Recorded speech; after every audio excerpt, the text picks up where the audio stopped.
ఏ తల్లి అనుగ్రహము కొరకు లోకములో ఉన్న సమస్త ప్రాణులు ఎదురు చూస్తాయో, ఏ తల్లి యొక్క అపాంగ వీక్షణము అంటే ఇలా తిన్నగా కూడా ఆవిడ చూడక్కర్లేదు, ఇలా కడగంటి చూపు చూస్తే చాలు. అపాంగై అమ్మవారు ఇలా చూస్తుందిట, కడగంటి చూపు అంతే. ఆ ఒక్క చూపు చేత ఒకడు మహదైశ్వర్యవంతుడవుతాడు. అమ్మవారికి యశస్విని అని ఒక పేరు లక్ష్మీదేవికి. యశస్విని లలిత కవనివ్వండి, పార్వతి కవనివ్వండి, లక్ష్మి కవనివ్వండి, సరస్వతి కవనివ్వండి, ఆ పేరు ఉంటుంది తప్పకుండా. యశస్విని అంటే కీర్తినిచ్చున్నది అని.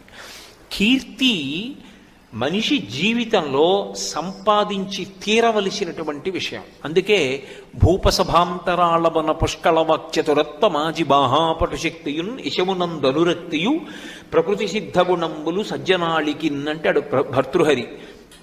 మంచి కీర్తితో నేను ఉండాలి అన్నది